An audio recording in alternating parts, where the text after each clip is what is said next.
साथियों good evening, नमस्कार। मैं डॉक्टर सीएन बिन हेल्थ ज्ञान चैनल से आज मैं आया हूं आप लोगों को कुछ जानकारी देने के लिए।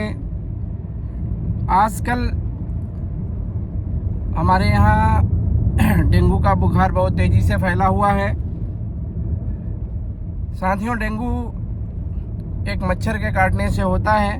यह एक वायरल बीमारी है और बरसात के बाद जब पानी घर के आसपास कहीं इकट्ठा होता है तो वो मच्छर उसमें अंडे देता है और वायरस पनपते हैं और उन मच्छर के काटने से डेंगू बुखार हो जाता है। तो दोस्तों, ऐसी स्थिति में बुखार तेज़ी से आता है, बदन में दर्द, सर में दर्द होता है और शरीर पूरा टूटता रहता है, जैसे कि जॉइंट्स में बहुत ज़्यादा दर्द होने लगता है। ब्लड की रिपोर्ट में अगर देखा जाए तो प्लेटलेट की संख्या कम होती जाती है, प्लेटलेट घटता जाता है, जिससे कभी कभी ज़्यादा घटने से ब्लीडिंग की टेंडेंसी बॉडी में होने लगती है। तो साथियों, इसमें बहुत घबराने की बात नहीं होती है।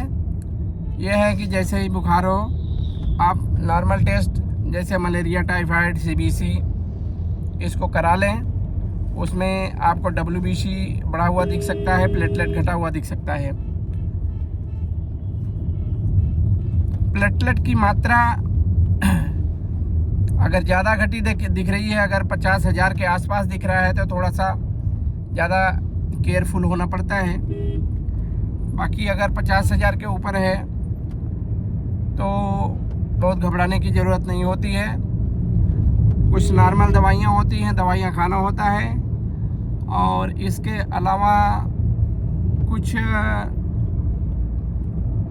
जैसे पपीते की पत्ती होती है उसका अर्क निकाल के पीने से भी फ़ायदा होता है।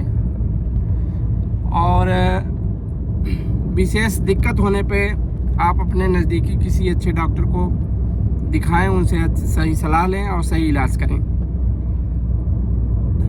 दोस्तों, इस बीमारी से बचने के लिए आपको कोशिश ये करना है कि आप कम से कम सुबह शाम पूरे बदन को ढके हुए कपड़े पहने, बदन का अंग खुला हुआ ना हो, क्योंकि ये मच्छर अक्सर शाम को और सुबह में ही काटता है। और अगर आपके आसपास में कहीं जल भरा हो तो उसको भी खाली कर दें। पुराने टायर होते हैं, गमले होते हैं, कभी कभी कूलर रखा होता है, उसमें पानी पड़ा रहता है, तो इन सबको खाली रखें।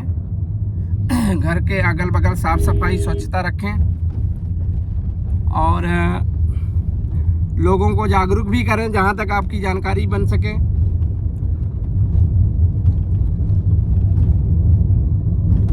बाकी कुछ मच्छर रोधी क्रीम आती हैं, उसको आप लगा सकते हैं। कुछ फॉगिंग होती हैं जो सरकार के द्वारा कराई जाती हैं, उसको भी अगर ऐसा कोई मौका बनता है तो करवा लिया करें।